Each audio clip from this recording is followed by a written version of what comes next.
നമസ്കാരം. അഞ്ചാലമ്മൂട് മീഡിയയിലേക്ക് എല്ലാവർക്കും ഹാർദമായ സ്വാഗതം. നമ്മുടെ നാട്ടിലുള്ള പ്രഗത്ഭരായിട്ടുള്ള പല കലാകാരന്മാരെയും നമ്മൾ ഇതിനോടകം നമ്മുടെ ഈ പേജിൽ അവതരിപ്പിച്ചു കഴിഞ്ഞു. പല കലാകാരന്മാരെയും നമ്മൾ ഈ സ്ക്രീനിലേക്ക് പതിയെ പതിയെ കൊണ്ടുവന്നുകൊണ്ടിരിക്കുകയാണ്. ഒരുപാട് കലാകാരന്മാരിൽ നിന്നും നമുക്ക് എടുത്തു പറയാൻ പറ്റുന്ന ഒരു കലാകാരൻ, അദ്ദേഹത്തെ പറ്റിയുള്ള വിശേഷങ്ങളാണ് നമ്മൾ ഇന്നത്തെ ഈ വീഡിയോയിൽ ഉൾപ്പെടുത്തിയിരിക്കുന്നത്.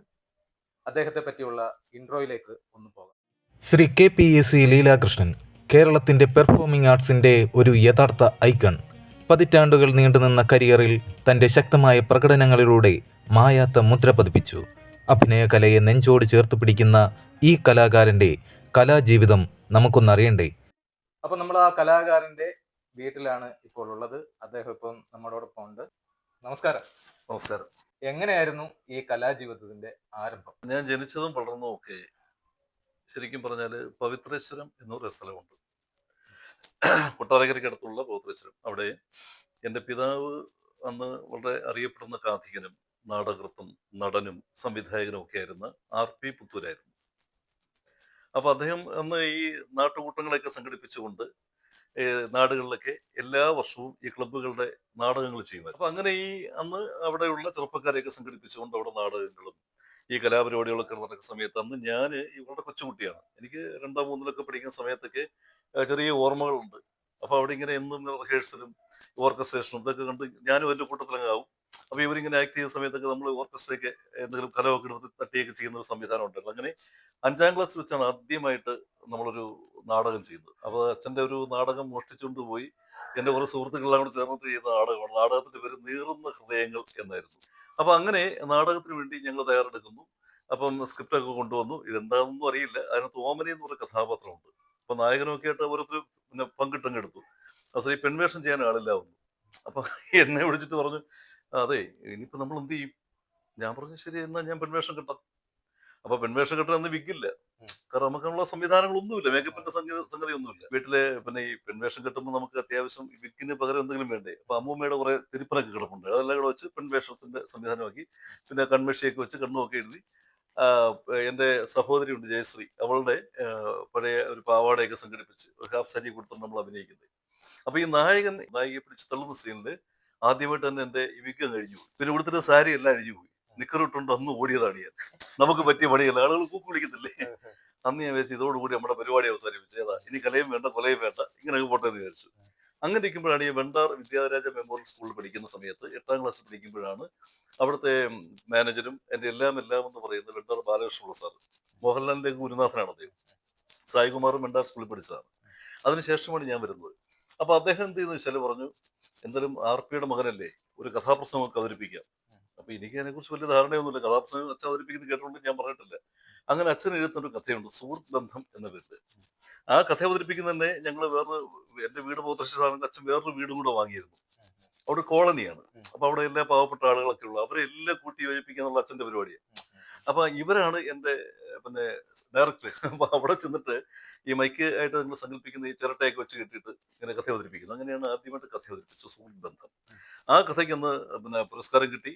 സ്റ്റേറ്റ് ലെവലിലേക്കൊക്കെ പോയി. അങ്ങനെ നമ്മുടെ കാഥികൻ എന്നൊരു മേലങ്കി അടിഞ്ഞു. ആ വർഷം തന്നെ അച്ഛൻ VS ഖണ്ഡേക്കറിന്റെ യയാതിയെ ബേസ് ചെയ്തിട്ട് ശർമ്മിഷ്ഠ എന്നൊരു കഥ അവതരിപ്പിച്ചു. കഥ തയ്യാറാക്കിയത് 2.5 മണിക്കൂറുള്ള കഥയായിരുന്നു. ഇത് വേദികൾ ഞങ്ങൾ ഒരുപാട് അവതരിപ്പിച്ചു. അന്ന് മാസ്റ്റർ ലീലാകൃഷ്ണൻ എന്ന പേരിലായിരുന്നു. തുടർന്ന് ഇങ്ങോട്ട് വന്നിട്ടാണ് അതിനൊക്കെ ശേഷം പിന്നെ തോമസ് ഹാർഡിയുടെ ദി മേയർ ഓഫ് കാസ്റ്റർബ്രിഡ്ജ്, ഇതെല്ലാം 8-ലും 9-ലൊക്കെ പഠിക്കുമ്പോഴത് ആലോചിച്ചോളൂ. കാണാൻ പഠിച്ചപ്പോൾ നമ്മള് അന്നൊരു വലിയ തരംഗം ഉണ്ടായിക്കൊണ്ടിരിക്കുന്ന കാലമാണ്. അപ്പൊ അന്ന് ഇതുപോലുള്ള സോഷ്യൽ മീഡിയ ഒന്നും ഇല്ലല്ലോ. ആകെപ്പാടെ ഉള്ളതെന്ന് പറഞ്ഞാൽ നമ്മളിങ്ങനെ സ്റ്റേജിൽ ചെന്ന് പരിപാടി അവതരിപ്പിക്കുക, അങ്ങനത്തെ ഒരു സംവിധാനത്തിൽ പോവുകയാണ്. അങ്ങനെ കുറെ കാലം കഥാപ്രസംഗങ്ങളൊക്കെ ആയിട്ട് ഇങ്ങനെ വന്നു. ആ സമയത്താണ് ഞാൻ പിന്നെ ബിരുദ പഠനത്തിനായിട്ട് ഡിഗ്രിയൊക്കെ ശാസ്താംകോട്ട കോളേജിലായിരുന്നു. അവിടെ പഠിച്ചുകൊണ്ടിരിക്കുന്ന സമയത്ത് പിന്നെ കഥാപ്രസംഗത്തില് പിന്നെ അവിടെയും പുരസ്കാരങ്ങളൊക്കെ ലഭിക്കുകയുണ്ടായി. സംഗീത നാടക അക്കാദമിയുടെ കലോത്സവ പുരസ്കാരമൊക്കെ കിട്ടിയ സമയമാണ്. അതിനുശേഷമാണ് KPSസിലേക്കുള്ള എൻട്രി. അന്ന് പരാമർശിച്ചൊരു പേരുണ്ട്, TK മാധവൻ. അദ്ദേഹമാണ് അച്ഛൻ്റെ അടുത്ത സുഹൃത്തു കൂടിയാണ്. എന്നോട് പറഞ്ഞതുപോലെ ലേഷൻ പിന്നെ മോനെ അത് കഥാപ്രസംഗം കൊണ്ടൊന്നും കാര്യമില്ല, KPSസിലേക്ക് പോകണം. അങ്ങനെ അദ്ദേഹം എനിക്ക് എൻകറേജ് ഒക്കെ ചെയ്തിട്ട് അവസാനം KPSസിൽ കൊണ്ടുവന്നു. അങ്ങനെ ഭാസി സാറിന്റെ ഒരു ശിക്ഷണം കിട്ടുന്നു. ആദ്യമായി ചെയ്ത നാടകമായിരുന്നു ഒളിവിലെ ഓർമ്മകൾ. അതിനുശേഷമാണ് അശ്വമേധം. അശ്വമേധത്തിലെ ആദ്യം മോഹനായിട്ട് പ്രേം നസീർ ചെയ്ത വേഷമുണ്ട്. അതിനുശേഷം ഡോക്ടർ തോമസ് എന്ന് പറയുന്ന കഥാപാത്രത്തെ അവതരിപ്പിച്ചു. പിന്നെ മുടിയനാപത്തിനായിട്ട് ആദ്യം അഭിനയിച്ചത് ഓ മാധവൻ സാറാണ്, നമ്മുടെ മുകേഷ് ചേട്ടന്റെ അച്ഛനാണ്. അതെനിക്കൊരു വലിയ അപ്രീസിയേഷൻ കിട്ടുകയും ചെയ്തു. കാരണം ദേവരായ മാസ്റ്ററുടെ സപ്തതി ആഘോഷവേള സോപാനമായിട്ട് നടക്കുന്ന സമയത്താണ് ആ വേഷം ഞാൻ ചെയ്യുന്നത്. മാധവ് സാർ വന്നെ കെട്ടിപ്പിടിക്കുന്ന ഒരു സീനൊക്കെ ഉണ്ട്. മുടിയനാപത്രം വന്നു. പിന്നീട് നമ്മുടെ തിക്കുടിയന്റെ രാജയോഗം എന്ന് പറയുന്ന നാടകം, അതിൽ അഭിരാമനായിട്ട് അഭിനയിച്ചു. കൂടാതെ കണിയാപുരം രാമചന്ദ്രൻ സാറിന്റെ ഭഗവാൻ കാലമാർന്നു നാടകത്തിന് ശേഷമുള്ള അദ്ദേഹത്തിന് പ്രസിദ്ധമായ നാടകമായിരുന്നു സബ്കോ സന്മതി ദേവഭഗവൻ. ഈ ഗുജറാത്ത് കലാപമായിട്ട് ബന്ധപ്പെട്ട് അതിനുശേഷമുള്ള സംഭവമായിരുന്നു. അതിൽ സെയ്തൂട്ടി എന്ന ക്യാരക്ടർ ഞാൻ ചെയ്തു. അതിനൊക്കെ ശേഷമാണ് രാജാരവിവർമ്മ ലിൻഡേന്ദ്ര സാറിന്റെ നാടകം ചെയ്തു. അതിനേക്കാളുപരി അവസാന ഘട്ടത്തിൽ ഞാൻ ചെയ്ത ഒരു നാടകങ്ങൾ ഒന്നായിരുന്നു ഇന്നലകളിലെ ആകാശം. അത് പ്രമോദ് പയ്യന്നൂർ എന്ന് പറഞ്ഞ എൻ്റെ ഒരു ആത്മസുഹൃത്തുണ്ട്. പ്രമോദ് പയ്യന്നൂർ സംവിധാനം ചെയ്യുകയും ഫ്രാൻസിസ് ടി മാവേലിക്കരയുടെ രചനയാണ് നാടകം. അതിൽ എം കെ അർജുന മാഷിന്റെ സംഗീതവും ഒരു വലിയ അനുഭവമായിരുന്നു. അതിനകത്ത് സന്തോഷ് കീഴാറ്റൂർ എന്ന് പറയുന്ന ഇന്ന് അറിയപ്പെടുന്ന നടനൊക്കെ വരുന്ന നേരത്താണ്. അപ്പൊ അങ്ങനെ നാടകവുമായിട്ട് ബന്ധപ്പെട്ട് ഇങ്ങനെ ഒരു യാത്ര തന്നെയായിരുന്നു. പക്ഷേ ഈ നാടകയാത്രക്കിടയിൽ നമുക്കുണ്ടായ ഏറ്റവും രസകരമായ അനുഭവം എന്താണെന്ന് ചോദിച്ചാൽ, എനിക്ക് കുറെ ഗുരുപരമ്പരകളെ കിട്ടി. കെ ശിവൻപൂറ്റി സാറാണെങ്കിലും എൻ പിള്ള സാറാണെങ്കിലും ഈ പറയുന്ന ONV സാറ് ഉൾപ്പെടെയുള്ള ദേവരായൻ മാഷ്, രാഘവൻ മാഷ് തുടങ്ങിയ ഒരു വലിയ പ്രകൃതികളുടെ വലിയ കൂട്ടം നമുക്ക് കിട്ടിയെന്നുള്ളതാണ്. വലിയ ഗുരുത്വം എന്ന് പറയുന്ന സാധനം ഉണ്ടെങ്കിൽ കലാകാരന് രക്ഷയില്ല. എത്ര വലിയ കലാകാരനാണെങ്കിലും ഈ 3 അക്ഷരം നഷ്ടപ്പെട്ടു പോയി കഴിഞ്ഞാൽ അവൻ അധമനായിട്ടാണ് ഞാൻ കാണാറുള്ളത്. ആകാശവാണിയുടെ പ്രഭാത ഫേരി പരിപാടി ഞാൻ ചെയ്തുകൊണ്ടിരുന്നു. എന്തിനേറെ നമ്മുടെ പെരുമൺ കണ്ണങ്കാട് റോഡ്, ആ പരിപാടി പോലും ആദ്യമായിട്ട് അന്ന് ഡോക്ടർ പത്മറാവുവും കാട്ടുന്തറയ്ക്കൽ ഗോപി ഇവർ രണ്ടുപേരും കൂടെ ചേർന്നുകൊണ്ടാണ് ആദ്യത്തെ പ്രോജക്റ്റ് തന്നെ ഇതിനെക്കുറിച്ചൊരു രൂപരേഖ തയ്യാറാക്കുന്നത്. ആ പരിപാടി തന്നെ ആദ്യമായിട്ട് അവതരിപ്പിച്ചതും ആകാശവാണിയിലായിരുന്നു. അതിന്റെ മുൻകൈ എടുത്ത് നമ്മൾ പ്രവർത്തിക്കുകയും പിന്നീട് മാതൃഭൂമിയിലെ ജ്യോതിർഘോഷേട്ടൻ ഉൾപ്പെടെയുള്ള ആളുകൾ അത് ഏറ്റെടുക്കുകയൊക്കെ ചെയ്ത് വലിയ സംഭവം. പക്ഷെ ഇത് വേറെ കാര്യമുണ്ട്, നമ്മളങ്ങനെ കാലം അങ്ങനെയാണല്ലോ, ഈ കഴിഞ്ഞു പോയതൊക്കെ മറക്കുക എന്നുള്ളത് നമ്മുടെ ഒരു പ്രത്യേകതയാണ്. അപ്പൊ അങ്ങനെ മാധ്യമപ്രവർത്തനവും ഒപ്പം തന്നെ അധ്യാപനം ഉണ്ടായിരുന്നു. കാരണം ജീവിക്കാൻ മാർഗമില്ല. അന്ന് 70 രൂപ ശമ്പളമേ ഉള്ളൂ. KPSL അന്ന് ആ കാലഘട്ടത്തിൽ 92, 93, 96 ഈ സമയങ്ങളിലൊക്കെ എന്താ പറയുക 70 രൂപ ശമ്പളമാണ് നമുക്കുള്ളത്.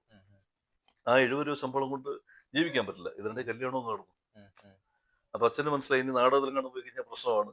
ഈ പിന്നെ വല്ല നാടകടിമാരെയൊക്കെ വിളിച്ചുകൊണ്ട് പോയി പിന്നെ ഇവിടെ ട്രൂപ്പ് തുടങ്ങി അതിനേക്കാളും പ്രശ്നമാവും. അങ്ങനെ എന്തായാലും അച്ഛൻ അന്ന് MAക്ക് വിളിച്ചുകൊണ്ടിരുന്ന ലീന എന്ന് പറയുന്ന പെൺകുട്ടിയാണ് എന്റെ ജീവിത സഖിയായിട്ട്. അങ്ങനെ ഞങ്ങളിങ്ങനെ കുറെ നാളിങ്ങനെ യാത്രകളും. അന്ന് ഈ ദിവസവും പ്രോഗ്രാമാണ്, അപ്പൊ ഉറക്കമില്ല, ഒരു വല്ലാത്ത ജീവിതമായിരുന്നു. അപ്പൊ അതിനൊക്കെ ശേഷം 2 കുട്ടികളുണ്ടായി. 97 മകൾ അപർണ, അവള് MSc B.Ed കഴിഞ്ഞു നിൽക്കുന്നു.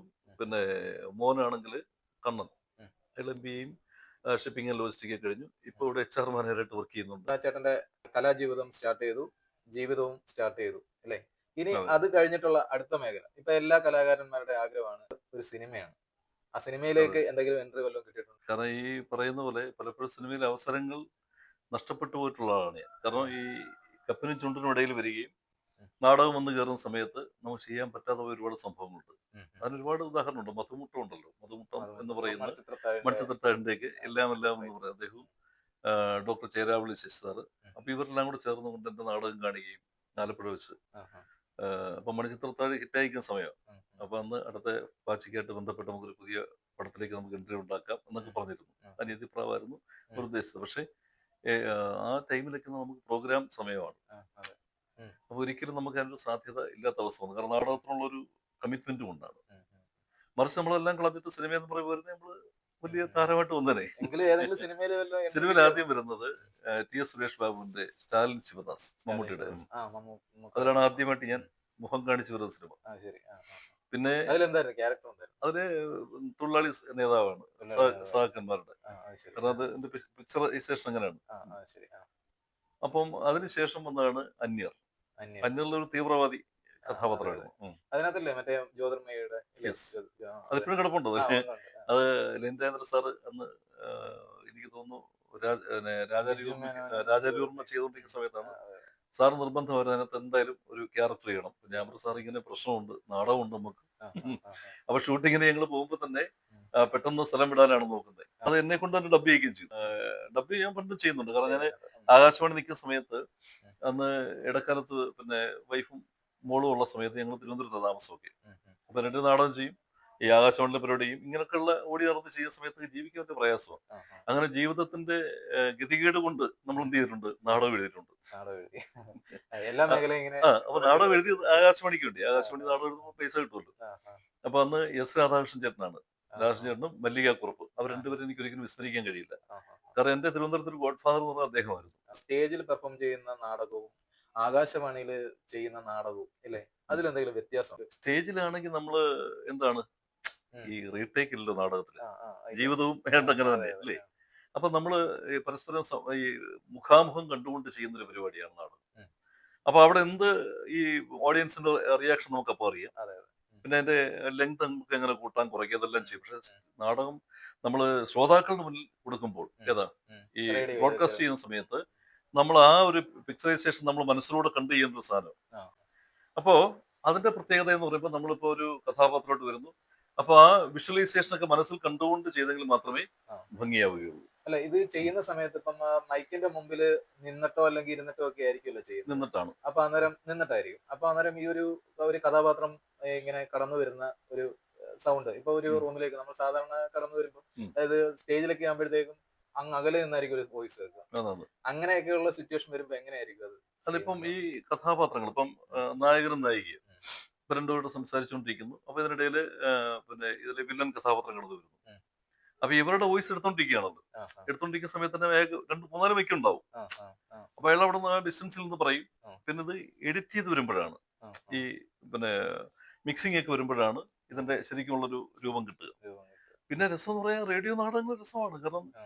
ഞാന് ഒരു ഡോക്ടർ ഫ്രെഡി എന്ന് പറഞ്ഞ് ചാരനിറമുള്ള പക്ഷി, ഉം, ഉം, അതായത് ആകാശം കൊണ്ട് വളരെ ഹിറ്റായ ഒരു നാടകമായിരുന്നു. ആ. അതിലൊരു ഡോക്ടർ ഫ്രെഡി എന്ന് പറയുന്ന ക്യാരക്ടറാണ് ഞാൻ ചെയ്തത്. ഉം, ഉം, നമ്മുടെ കൊല്ലം തുളസി ചേട്ടനൊക്കെ അതിനകത്ത് ആക്ട് ചെയ്തിട്ടുണ്ട്. ഉം, പിന്നെ ഈ വലിയ മഹാരഥന്മാരുടെ കൂടെ നമുക്ക് ആകാശവാണി ചെയ്യാൻ പറ്റി. ഉം, P K Venukuttan Nair sir, ഉം, ഉം, ഉം, സാറും എൻ്റെ കൂടെ ഞാൻ അഭിനയിച്ചിട്ടുണ്ട് ഉം, പിന്നെ ഷോർട്ട് ഫിലിമുകളിലൊക്കെ. ഉം, ഉം, ഉം, അതുപോലെ തന്നെ എം ആർ ഗോകുമാർ ഉം. തുടങ്ങിയുള്ള ഒരുപാട് മഹാരഥന്മാരോടൊപ്പം അഭിനയിക്കാൻ പറ്റിയിട്ടുണ്ട് റേഡിയോ നാടകങ്ങൾ. ആ, ആ. അപ്പൊ ഇതില് സ്ക്രിപ്റ്റ് ചെയ്യുമ്പോഴും ആ ഒരു വ്യത്യാസം ഉണ്ടാവും, അതായത് നമ്മൾ ഉണ്ട്, സ്റ്റേജിൽ പെർഫോമൻസ് ചെയ്യുന്ന വ്യത്യാസം ഉണ്ട്. വ്യത്യാസമുണ്ട്. കാരണം സ്റ്റേജിലാണെങ്കിൽ കഥാപാത്രം ഇങ്ങനെ നടന്നു വരുന്നു, ഉം, ഉം. അവിടെ ഇങ്ങോട്ട് നോക്കുന്നു, റിയാക്ഷൻസ് ഒക്കെ എഴുതി വെക്കണം. ആ, ആ, അതാ. ആ, അതെ. ആ, മറ്റേതൊന്നുമില്ല. ആ, മറ്റേത് വേറൊരു രൂപത്തിൽ ചെയ്യുക. അവിടെ ആ, ഇങ്ങനെ ഇങ്ങനെ ശബ്ദം കേൾക്കുന്നു. ആ, ശബ്ദമാണല്ലോ. ആ, ആ, അതെ. ഈ ബഹുജനഹിതായ ബഹുജന സുഖായ ആ, എന്നാണ് ആ, ആകാശവാണിയുടെ ആപ്തവാക്യം പോലും. അർത്ഥമായിരിക്കും. അപ്പൊ ഈ ബഹുജനങ്ങൾക്ക് സുഖമുണ്ടാവുകയും അതുപോലെ തന്നെ അവർക്ക് ആസ്വദിക്കുകയും വേണം. അതെല്ലാം ഒരു ഭാവനയിലൂടെ നമ്മൾ ചെയ്യേണ്ട ഒരു സംഗതിയാണ്. ഉം, അപ്പൊ അതിനകത്ത് കുറച്ച് റിസ്ക് ഉണ്ട്. ഉം, ഉം. പിന്നെ അത് രസകരമായി ചെയ്യുമ്പോൾ അത് രസമാണ്. ആ, അപ്പൊ അങ്ങനെ ഇരിക്കുമ്പോഴാണ് പിന്നെ സിനിമയുടെ തുടർച്ച വരുന്നു. തുടർച്ച വരുന്നു. അങ്ങനെ ശ്രീജിത്ത് പലേരിയുടെ ഉം. പ്രിയപ്പെട്ട നാട്ടുകാരെ, കലാഭവൻ മണിയുടെ അവസാന ചിത്രങ്ങളിലെ ഒന്നാണത്. ഉം, ഉം, അതൊരു നല്ല ക്യാരക്ടർ ചെയ്യാൻ പറ്റി. ഉം, ഉം, തുടർന്ന് ഇങ്ങോട്ട് വന്നിട്ടാണ് പിന്നെ എൻ്റെ സുഹൃത്തായിട്ടുള്ള ശ്വേതാ മേനോൻ നായികയായിട്ടുള്ള ഒരു ഫിലിമായിരുന്നു ഉം. നവൽ എന്ന ജുവൽ.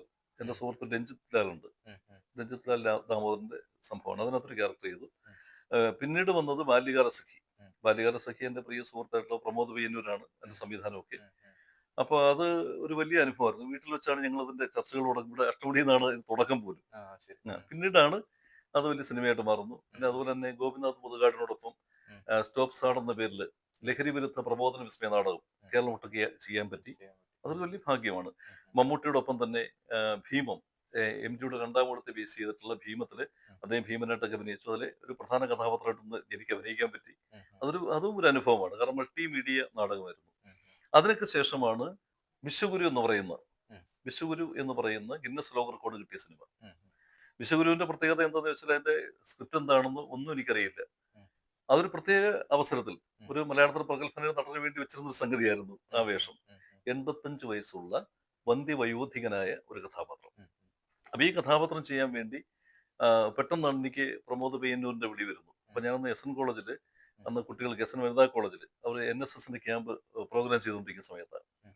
പെട്ടെന്ന് ശിവഗിരിയിലേക്ക് വരണമെന്ന് പറയുന്നു. അങ്ങനെ ഞാൻ അവിടുന്ന് പറക്കി കിട്ടുള്ളൂ. ഞാൻ ചെന്താ കാര്യം അതെല്ലാം വന്നിട്ട് പറയാമെന്ന് പറഞ്ഞു. അങ്ങനെ ചെല്ലുന്നു. അങ്ങനെ ചെല്ലുമ്പോൾ തന്നെ പട്ടണം റഷ് ചെയ്ത്, ഉം. Makeup. അറിയാലോ മേക്കപ്പിലെ Makeup. അതുല്യ കലാകാരനാണ് ആ, അദ്ദേഹം. എന്നെ വിളിച്ചിട്ട് എല്ലാം മാറ്റിയിട്ട് ഡ്രസ്സൊക്കെ മാറ്റിയിട്ട് പെട്ടെന്ന് താടിയൊക്കെ ഫിറ്റ് ചെയ്യുന്നു. ഉം.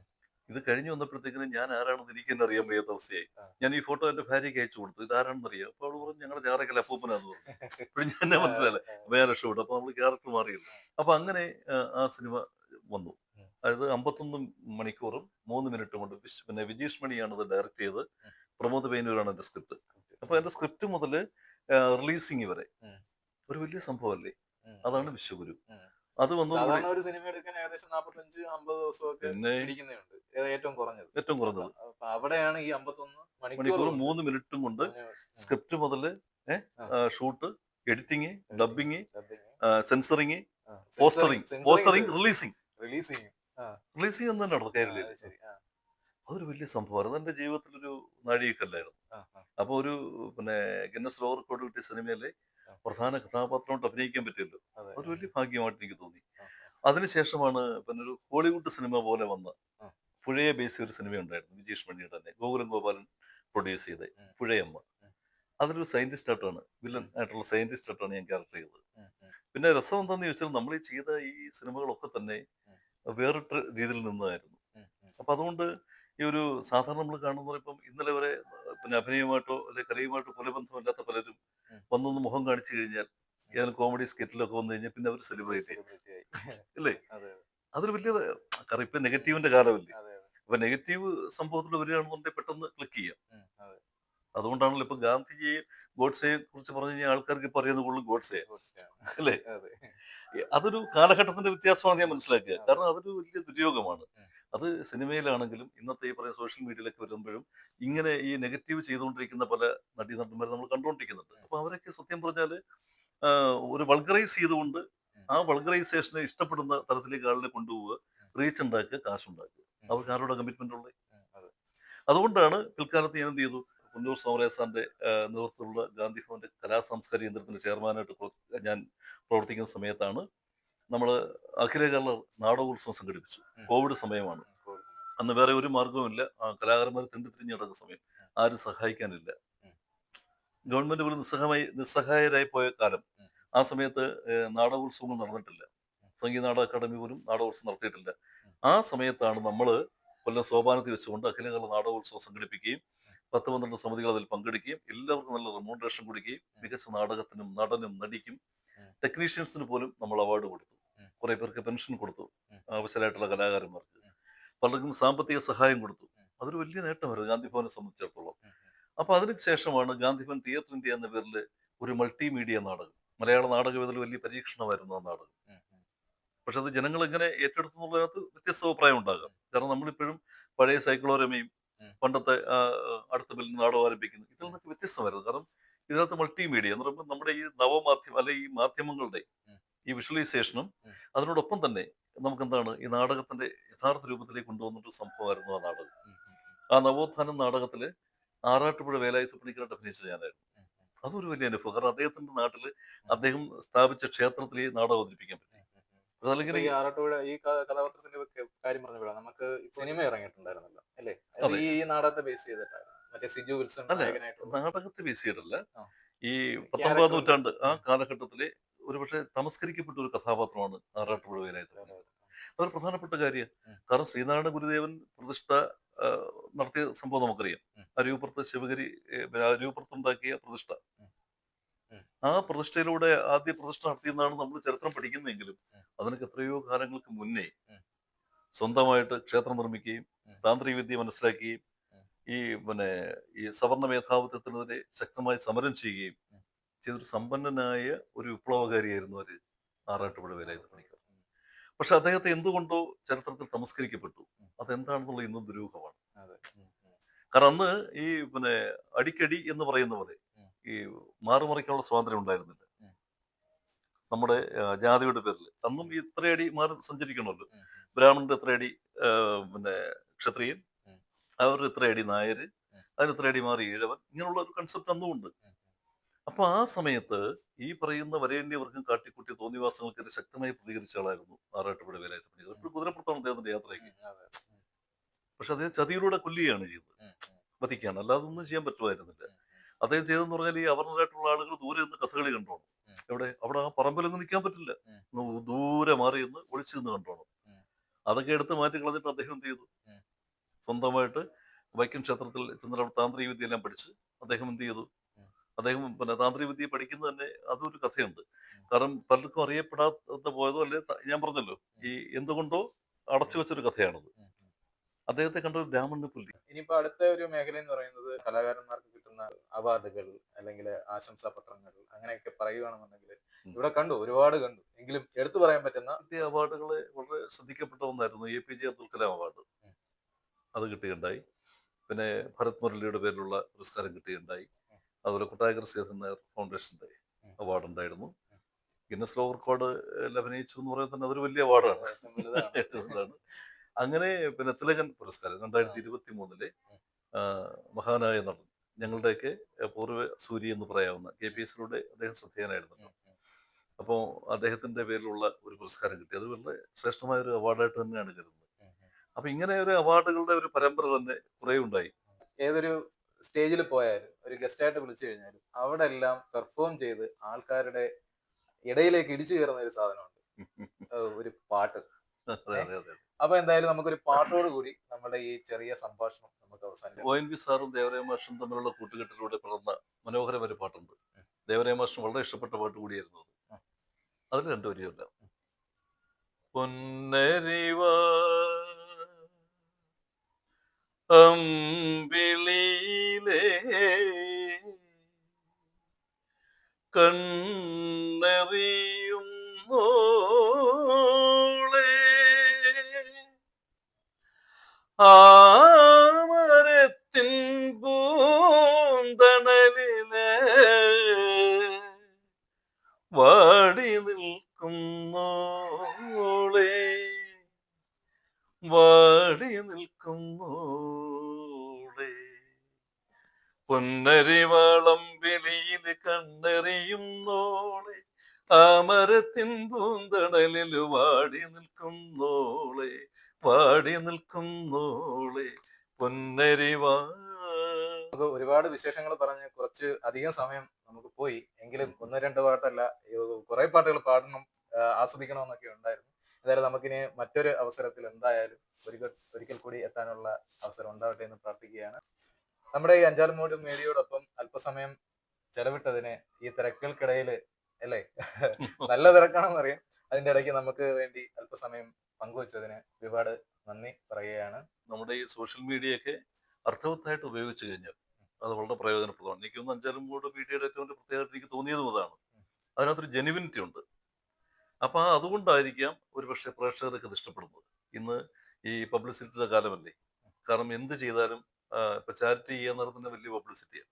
അതിൽ നിന്നൊക്കെ വ്യത്യസ്തമായിട്ട് ജീവസുറ്റ അർത്ഥവത്തായ വഴിയിലൂടെ സഞ്ചരിക്കുന്ന അഞ്ചാലുമൂട് മീഡിയ ഇനിയും പ്രേക്ഷകരുടെ മുന്നിലേക്ക് ഉണർവിന്റെ ഉയരങ്ങളിലേക്ക് എത്തട്ടെ എന്ന് പ്രാർത്ഥിക്കുന്നു. നന്ദി, നമസ്കാരം. എല്ലാവർക്കും നല്ലൊരു ഓണാശംസ നേടുകയാണ്.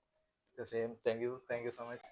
അപ്പൊ എന്തായാലും നമുക്ക് മറ്റൊരു കലാകാരന്റെ മറ്റൊരു വേറിട്ട വിശേഷവുമായി നമുക്കിനി കണ്ടുമുട്ടാം. Thanks for watching. Thank you so much.